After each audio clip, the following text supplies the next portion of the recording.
I thought we showed a lot of fight, a lot of grit, especially in the second half. I thought in the first half they played harder than us and more physical than us, and in the second half I thought we played harder, and and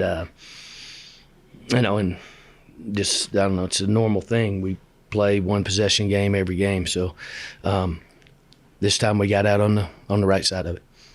Kind of just touched on it, but I mean, an extremely physical game. I mean, were you kind of expecting that coming into the night and just being able to get to the line as frequent as you did? Well, yeah, I didn't know how many times we'd get to the line, but they're really, really good defensively, and they're big. Their guards are really big and physical, and they can really disrupt you. So, we expected all of that. I mean, they're well coached. They know what they're doing. Their scouting reports are great. So, our thing was we have to stay aggressive and we have to keep moving the ball. And you got to, it may take 15, 20, 25 seconds of moving them before you can get a lane to drive it. And I thought we did a good job of that, especially in the second half. And then the aggression, I mean, it wasn't just offensively, defensively, 12 steals. I mean, it seemed like everyone was doing their part. It wasn't just, one or two players. You just talk about the defensive effort, especially when it came to, forcing turnovers. Yeah, I thought in the third quarter we were a little better defensively, and then it kind of went away from us. And then I think in the last 4 minutes we were really, really sharp defensively. Was there more of like an edge coming into this game, considering this is a team that beat you guys just a couple weeks ago? Not really. Every game we play with San Diego State is like this, whether it's here, there, in the tournament. I mean, every one of them come down to the last minute. So, there was nothing. I mean, you have to be at your best to beat them. Talk a little bit about Anaya tonight. I mean, she was obviously kind of favoring the leg a little bit, just played so hard in that second half despite that, and how tough she is.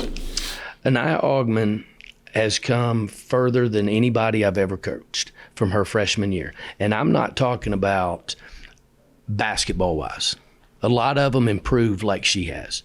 But that kid has went from playing 5 minutes a game to being the leader of our team, on the floor, in the huddles, off the court, does the right things, will fight her way through anything.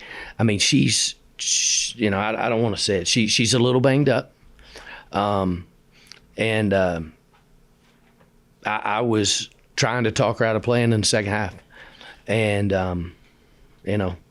she won that argument too.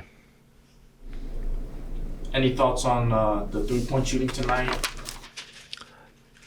Yeah, we didn't shoot it very good. I mean, I don't have any thoughts on it. We shot a bunch of free throws, though. So I'll comment on this. At least we stopped shooting them. And speaking about free throws, I don't know if you're allowed to comment on this, though. Do you have any thoughts on the officiating tonight by chance? Or? Yeah, I mean, we had a great crew. I mean, we had a great crew. Wednesday nights, we always have a great crew. So, yeah, they're good.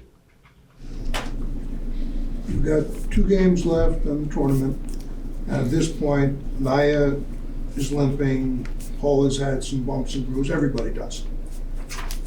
How do you do things differently to get them to survive through the next 2 weeks? I mean, nothing. I mean, they do the rehab in the morning, and we'll watch film and have a quick walkthrough tomorrow. Like we only practice the day before the games now, so I guess that's something, to try and keep them fresh. So practices are shorter. We don't practice the day after the game. We do rehab and things like that to try and get their bodies back. I mean, that's all you can do. I mean, those 2 aren't the only ones banged up on our team or anybody else's.